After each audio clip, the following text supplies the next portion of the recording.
Scalpels don't click, they scrape.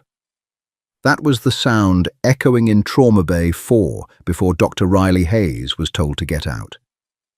She was 32, a second-year resident, and entirely expendable. They didn't know she spent her 20s pulling shrapnel out of operators in the dark. Fluorescent lights in Memorial Hospital hummed at a frequency that drilled directly into the base of Riley's skull. She had been on her feet for 19 hours. Her scrubs felt stiff with dried saline, and the arches of her feet burned with a dull, rhythmic ache. She stood beside Bay 4, staring at the shattered remains of a chest cavity. The patient was a John Doe, mid-30s, helicopter crash up in the Northern Ridge, they said. Civilian contractor, maybe. Riley didn't care about his paycheck. She cared about the way his chest wall caved inward with every ragged mechanical breath from the ambu bag. Trachea is deviated to the right, Riley said. Her voice was flat, a simple statement of fact.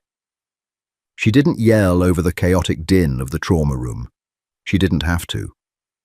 She reached blindly to the metal tray beside her, her gloved fingers wrapping around the thick plastic hub of a 14-gauge needle. Tension pneumothorax, left side, I'm decompressing. A heavy hand clamped down on her wrist. Riley didn't flinch. She just stopped moving, her eyes flicking up to meet the furious glare of Dr. Richard Gallagher, the chief of trauma. He smelled of expensive sandalwood cologne and stale coffee. "You will do absolutely nothing, Dr. Hayes," Gallagher snapped. His grip was tight, but his hand was trembling slightly, a tremor of adrenaline. He wasn't used to this level of blunt force trauma. Memorial was a prestigious civilian hospital. They dealt with scheduled bypasses, the occasional car wreck, and wealthy donors with gallstones. They did not deal with bodies that looked like they had been chewed up by an industrial shredder. "He's losing his airway," Riley replied, her tone devoid of the deference Gallagher demanded from his residents. She looked down at his hand on her wrist. In another life, she would have broken his thumb, twisted his elbow past its snapping point, and put him on the floor before he could blink. Now she just sighed. "His pressure is tanking. We don't have time for a chest tube setup. We follow protocol in my ER," Gallagher barked, shoving her hand away. He turned to the scattering of nurses. "Get a chest tube tray and page radiology for a stat portable film. I want to see what we're dealing with before we start stabbing blindly into his pleural cavity." Riley stepped back. She crossed her arms. Underneath the thin cotton of her scrubs, her shoulders relaxed into a familiar, cold detachment. She recognized the signs. Gallagher was panicking. He was hiding behind protocol because the sheer violence of the injury terrified him. "Portable X-ray will take 5 minutes, Riley stated, her voice dropping an octave. "He doesn't have 3. The pressure in his chest is going to crush his vena cava. He will code." "I said step away." Gallagher's voice cracked slightly. He pointed a gloved finger toward the swinging doors. "You are a second-year resident, Hayes. You're arrogant, you lack bedside manner, and you're a liability in a crisis. Get out of my trauma bay. Now." Riley looked at the patient. His skin was taking on a waxy, bluish pallor. The monitor beeped with a frantic, erratic tempo. She knew what a dying man looked like. She had held enough of them in the dirt of Kunar province, smelling the copper in the dirt, feeling the heat leave their skin. She knew the difference between a body fighting to live and a body shutting down. This man was drowning in his own chest. She could fight Gallagher. She could physically shove him aside, plunge the needle into the second intercostal space, and save the man's life. But then she would lose her medical license. She would be thrown out of the residency program. The civilian world had rules, and Riley had spent the last 4 years violently forcing herself to obey them. She uncrossed her arms. "Copy that," she said quietly. She turned and walked out. She didn't slam the door. She pushed it open with her shoulder, stepping out into the artificially cool hallway. She stripped off her latex gloves, the rubber snapping sharply against her wrists, and tossed them into a biohazard bin. Riley walked to the scrub sink. She turned on the tap with her knee and thrust her hands under the scalding water. She pumped rough pink soap into her palms and scrubbed until her skin was raw. It was a useless gesture. She wasn't dirty, but the physical friction gave her something to focus on, besides the overwhelming urge to punch a hole through the drywall. She dried her hands with stiff paper towels and walked over to the vending machine nestled in the corner of the waiting area. She fished 2 crumpled dollar bills from her pocket, fed them into the machine, and punched the button for black coffee. A paper cup dropped.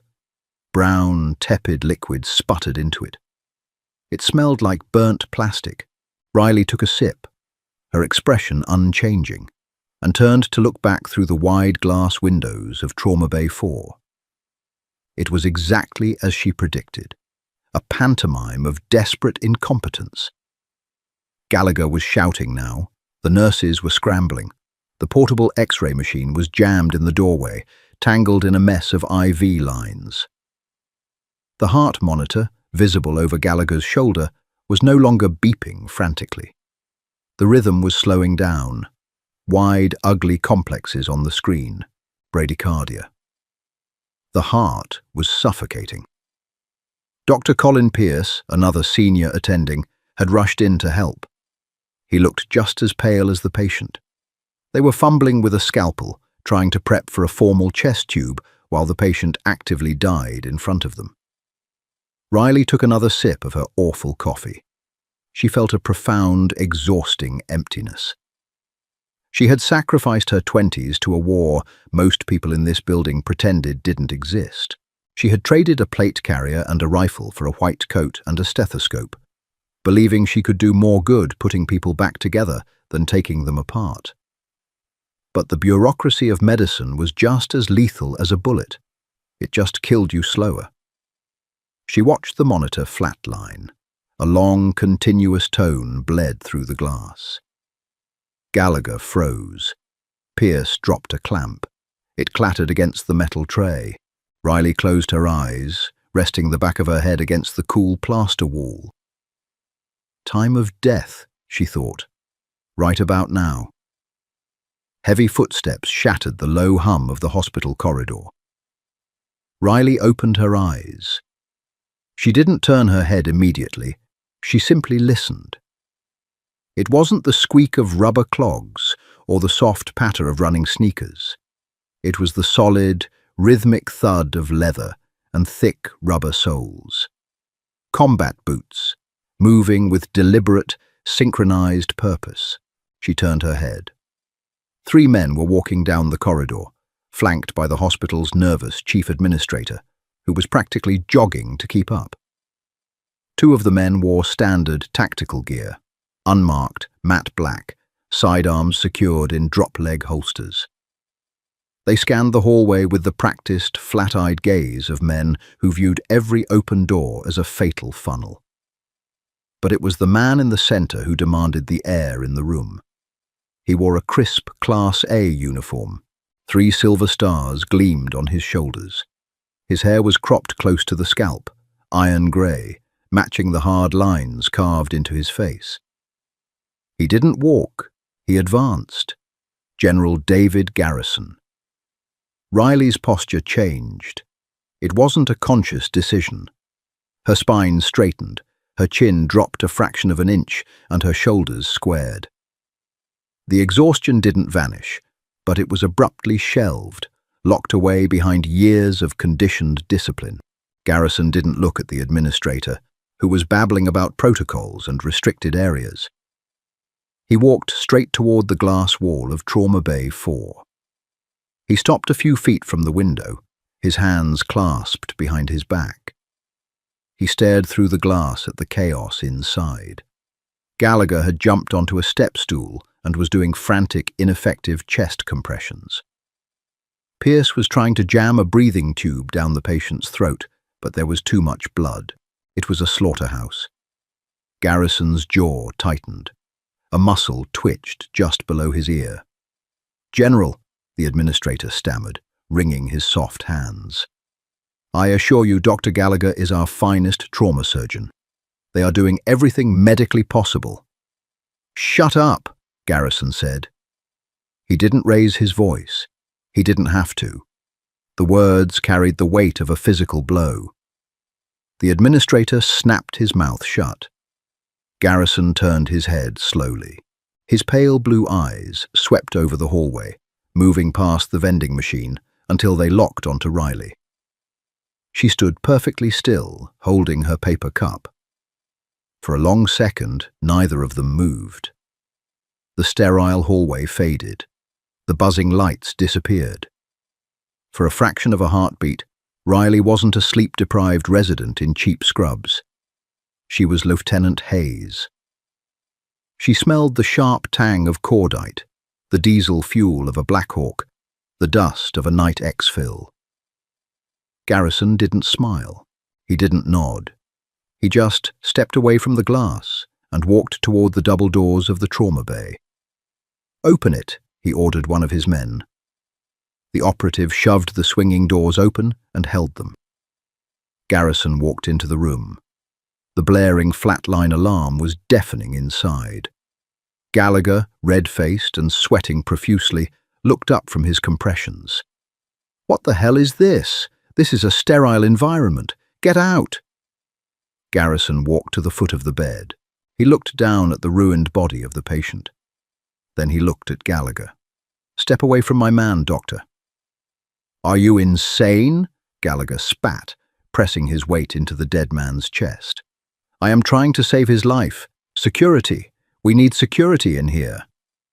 "He is flatlining because you failed to relieve the pressure in his chest," Garrison said, his voice a low, terrifying rumble that cut straight through the frantic beeping.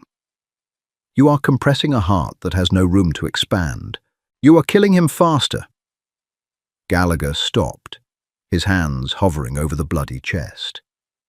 He blinked, completely derailed by the clinical accuracy of the general's statement.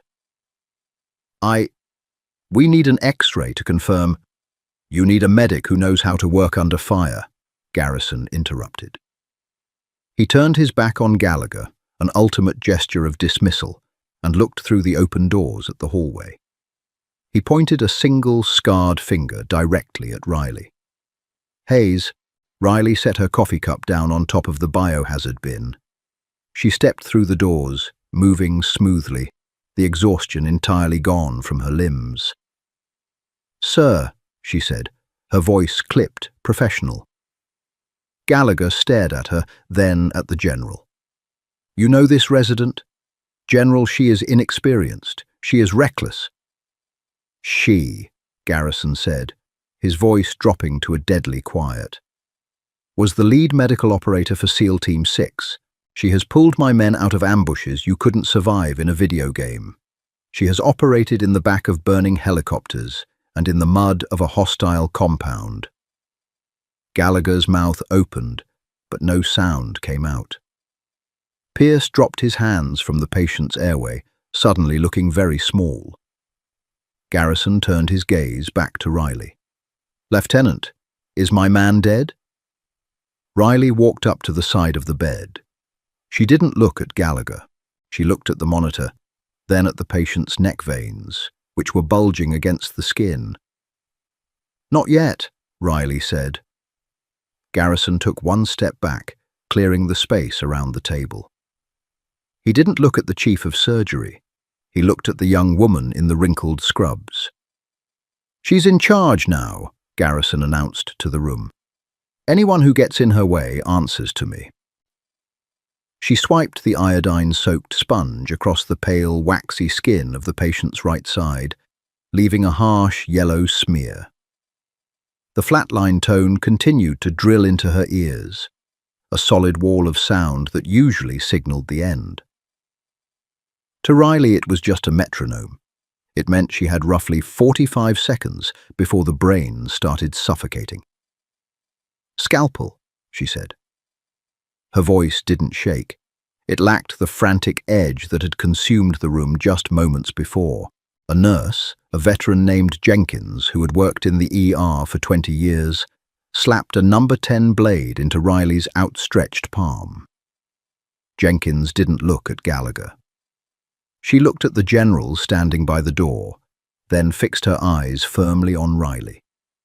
The hierarchy of the room had shifted violently, realigning around the woman in the wrinkled scrubs. Riley didn't use a needle. The pressure was too immense. A needle wouldn't vent it fast enough. She found the fourth intercostal space with her thumb, feeling the rigid structure of the ribs beneath the muscle. She pressed down hard, finding the groove. She brought the blade down. She didn't slice delicately. She pushed the steel through the skin, fat, and muscle in one decisive, brutal motion. The tissue parted with a dull, wet tear. Gallagher let out a strangled, indignant gasp behind her. But Riley ignored him. She dropped the scalpel blindly onto the metal tray.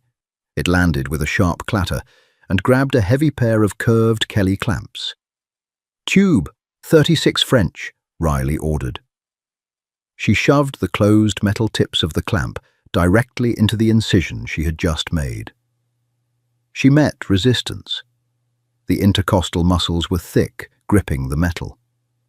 She didn't hesitate. She drove the clamp deeper, angling it slightly upward, and pushed with her shoulders. A sickening, audible crunch echoed in the bay as she forced the steel through the parietal pleura. Immediately, a violent hiss tore through the room. It sounded like a heavy truck tire suffering a massive blowout. A spray of atomized blood and foul, trapped air burst from the incision, spattering across the front of Riley's scrubs and leaving a fine red mist on her surgical mask. The air smelled sour. A dark, metallic mix of copper, old adrenaline, and the faint, unmistakable odor of dying tissue. Riley didn't blink. She opened the clamps wide, spreading the ribs apart to widen the hole, her muscles straining against the rigid bone. "Tube," she repeated, her voice perfectly flat. Jenkins slapped the thick plastic chest tube into her hand. Riley guided it between the open jaws of the clamp, pushing it deep into the chest cavity. The moment the tube was in, a heavy, dark rush of deoxygenated blood surged through the clear plastic, dumping rapidly into the collection canister on the floor. It didn't drip. It flowed like an open faucet. "Hook it to suction. Give me a heavy silk suture. Then push 1 milligram of epi and prep a unit of O negative, Riley commanded, her hands already moving to tie the tube into place. Silence hung heavy in the room, broken only by the slurp of the suction unit and the mechanical wheeze of the ambu bag.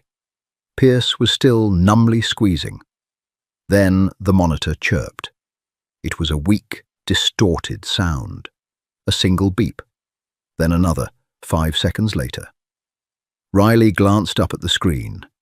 The flat line was gone. In its place, a wide, ugly, but undeniable electrical complex crawled across the monitor. "We have a rhythm," Jenkins said, her voice tight with suppressed adrenaline. "Sinus bradycardia. Heart rate is 40. Pressure is coming up. 60 over 40. The man's chest, previously locked rigid, began to rise and fall with more natural compliance. The bluish tint around his lips was slowly receding, replaced by a terrible, pale grey. He wasn't out of the woods. He was barely out of the graveyard, but his heart had room to beat. Riley tied off the suture with 3 quick, aggressive knots, pulling the heavy silk tight enough to bite into the skin. She snipped the ends with a pair of scissors. She took a slow breath, tasting the aerosolized blood trapped in the fabric of her mask. A deep, hollow ache settled into the base of her spine. She hated this feeling. The civilian doctors called it the save high. To Riley, it was just survival. It felt like dragging a heavy sandbag up a hill, knowing you just had to carry it back down tomorrow.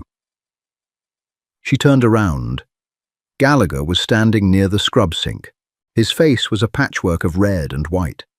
His expensive cologne had entirely given way to the sour smell of stress sweat. He looked at Riley, then at the blood soaking the front of her scrubs. He opened his mouth to speak, to assert some shred of dominance, to remind her that she was just a resident and he was the chief. "You ruptured the visceral pleura," Gallagher stammered, pointing a shaking finger at the collection canister. "That's careless. You could have lacerated the lung." "He was dead, Richard," Pierce said, quietly from the head of the bed. Pierce was staring at the monitor, a look of profound, uncomfortable realization settling over his features. He was dead, and she brought him back. Riley didn't look at either of them. She looked at General Garrison. The general hadn't moved. He stood entirely still, his hands still clasped behind his back, his sharp eyes taking in the stabilized vitals on the monitor. He gave a single, curt nod. It wasn't a thank you. It was an acknowledgement of a successful operation. "Jenkins," Riley said, turning her back on the attendings. "Page the OR. Tell them we need a trauma room open 5 minutes ago. Call the blood bank. Tell them to send the massive transfusion protocol cooler directly to surgery. And page Dr. Evans in cardiothoracic." "I am the attending on call," Gallagher snapped, his voice finally finding its volume. "I will take him up to surgery." Riley paused. She slowly turned her head, her eyes locking onto Gallagher's. There was no anger in her gaze. There was absolutely nothing at all. It was the same dead, flat stare she used when assessing a compromised structure before a breach. "You couldn't diagnose a tension pneumo with a chest the size of a balloon," Riley said, her voice barely above a whisper. It carried perfectly in the quiet room. "If you touch this man with a scalpel, he will bleed out on your table. You will sit in the doctor's lounge, you will drink your terrible coffee, and you will wait until I am finished." She looked at Garrison. "Sir, clear the bay." Garrison motioned to his 2 operatives. They stepped forward, placing themselves between Gallagher and the patient's bed. It wasn't a violent gesture, but it was an immovable one. "Dr. Hayes," Garrison said, "save my man."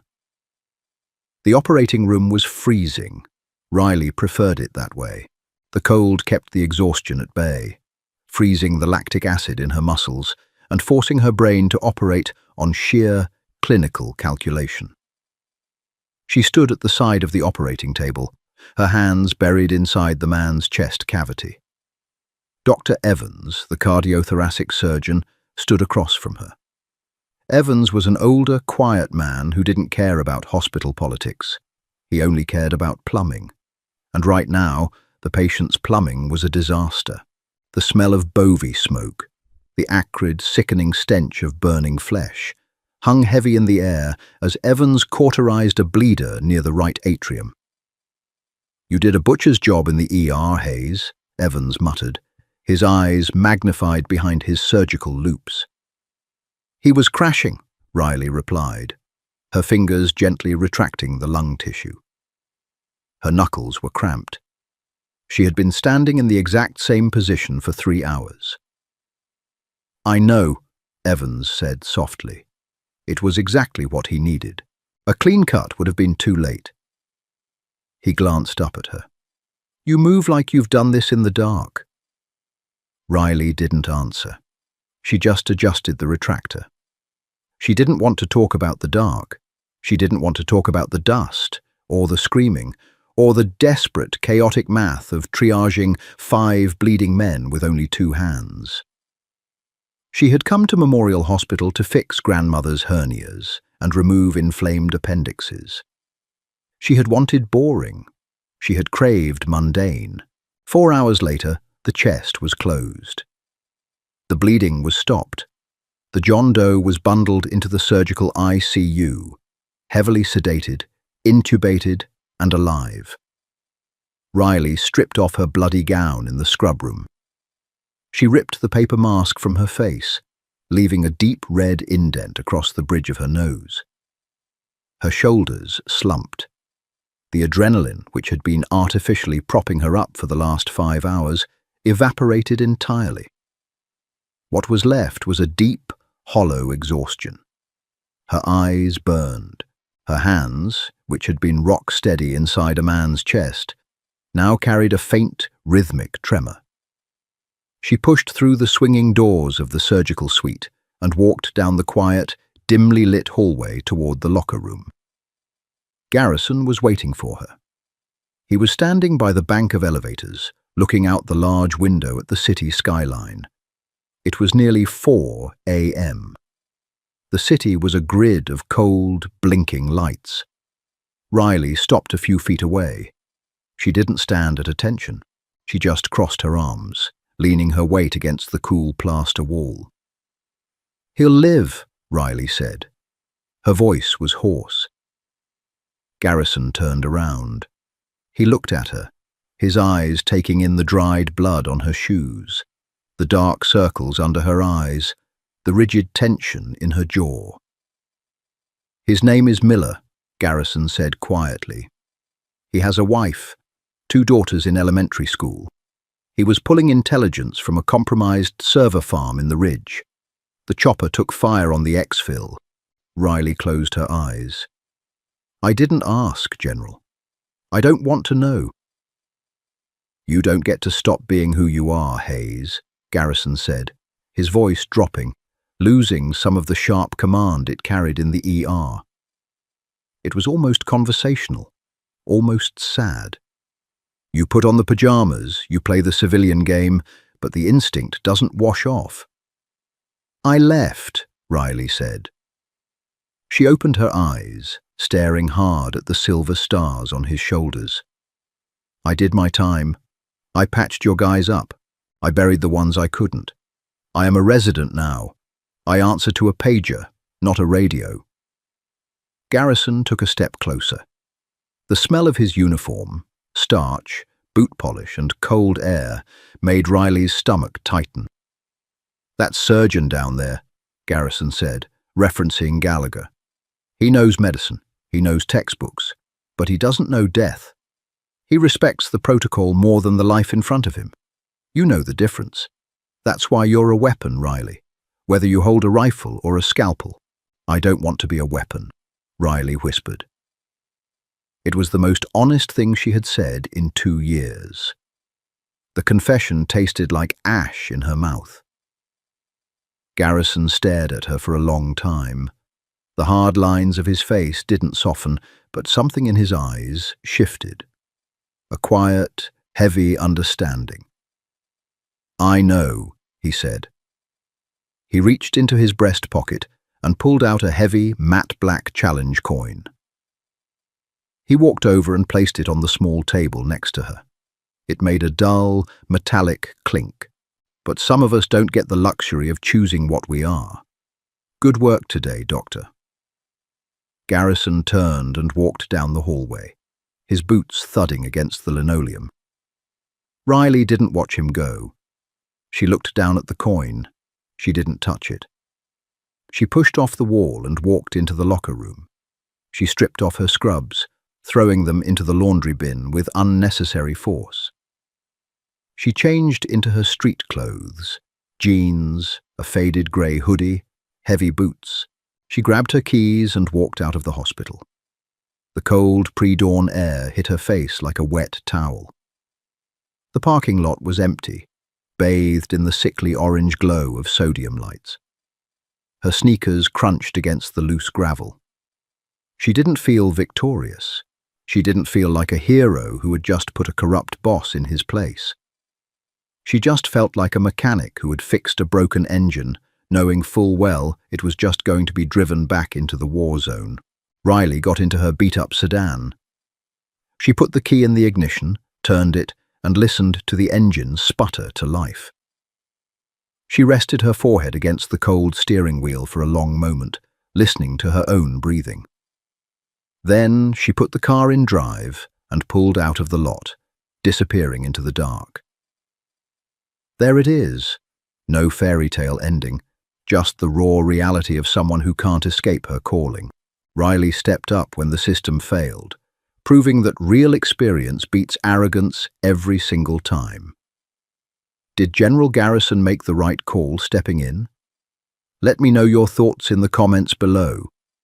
If you want more intense, character-driven stories like this, hit that like button, share this with your friends, and make sure to subscribe so you never miss out.